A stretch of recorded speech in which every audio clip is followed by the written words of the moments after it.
So, sa paggawa ng ating meringue cookies, guys, kailangan natin ng 6 pieces medium egg whites, and then 200 grams of granulated white sugar, and then meron din tayong 200 grams of sifted powdered sugar.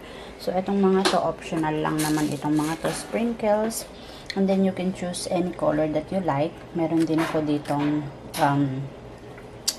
paper straw, and then mga tip. Kahit anong tip na gusto nyo gamitin pwede. And of course, piping bag. So, magsimula na tayo, guys. So, ang una muna natin gagawin, guys, ay magsasalin tayo nitong 6 pieces egg whites. Ayan. Tapos, isasalin natin ang ating 200 grams granulated white sugar. And then, i-dissolve lang natin siya.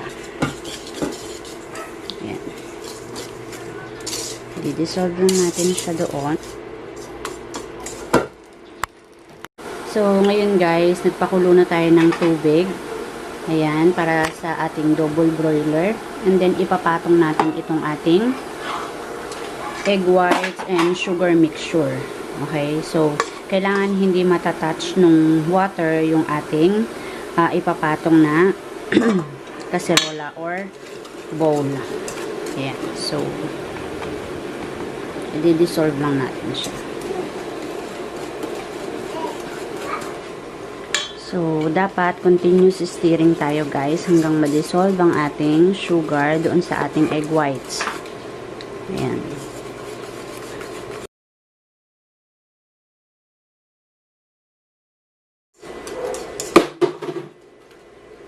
So, malalaman natin na na-dissolve na yung ating sugar sa ating egg whites pag wala na tayong nakakapa na mga granules doon sa ating mixture.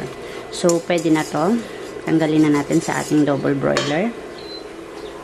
So, ngayon guys, itong ating mixture ay isasalang na natin sa ating stand mixer. Pwede rin naman kayong gumamit ng hand mixer, kaya lang medyo matagal ang pagpapastiff. So, isalang lang muna natin siya. And antayin natin na mag-stiff peak siya.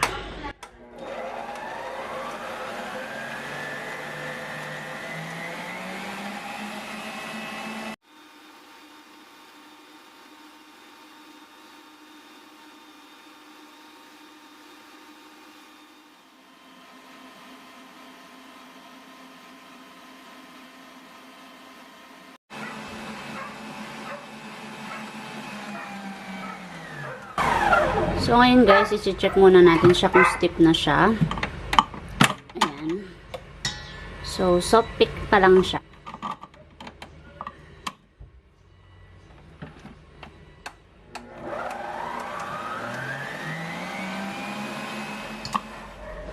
Ayan guys. So, stiff na siya. So, pwede na natin ilagay yung ating powdered sugar into 2 batches. Tapos, whip lang natin siya ng siguro mga 15 to 30 seconds lang.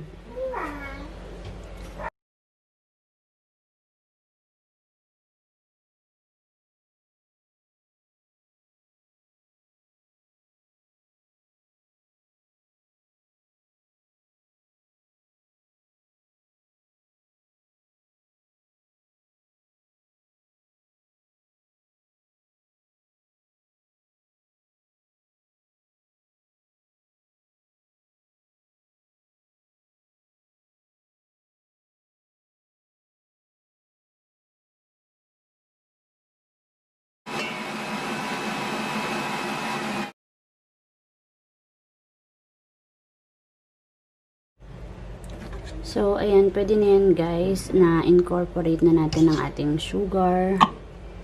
And ngayon,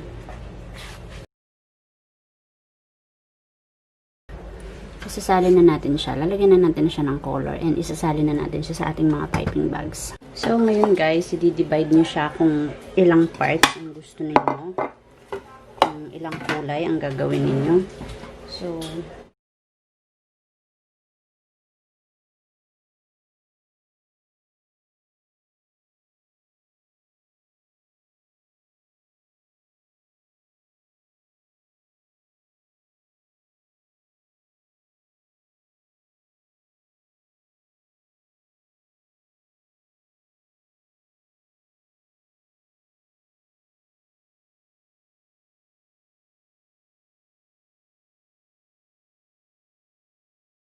Ngayon guys, na-mix na natin lahat siya. Yan. So, magsasalin na tayo sa ating mga piping bags.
Luto na ang ating meringue cookies guys. So, after ko siya maluto for 2 hours, iniwan ko muna siya dito ng 2 hours para mag-set siya in room temp.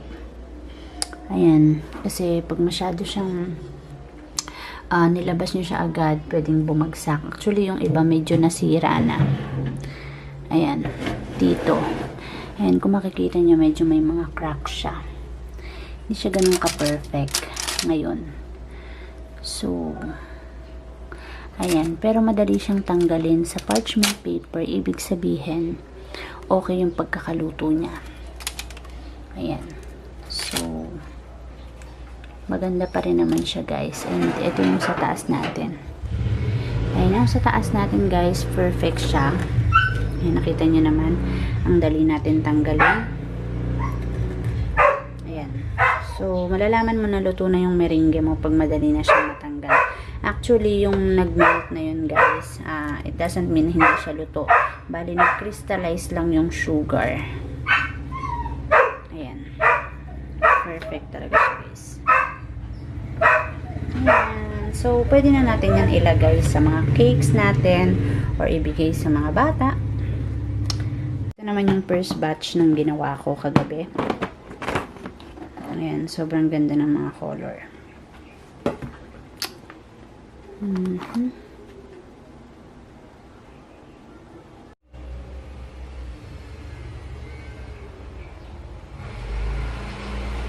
So, ayan guys, ang ating mga meringue cookies.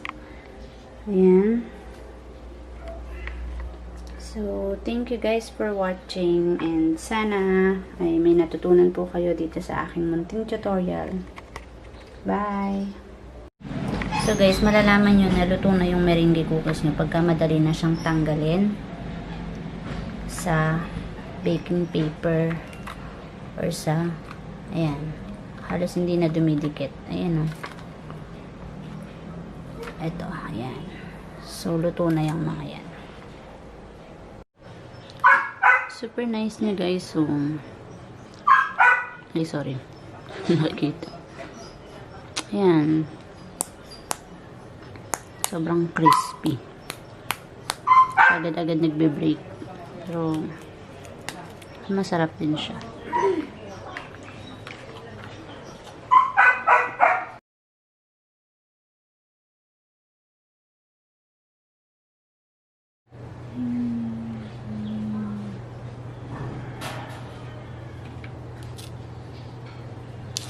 naluto na siya pagka madali na siyang matanggal sa baking paper.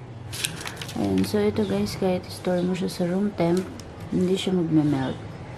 And matagal yung kanyang, ayan, kabibake ko lang nito kagabi for 2 hours. Or pwede rin 90 minutes lang.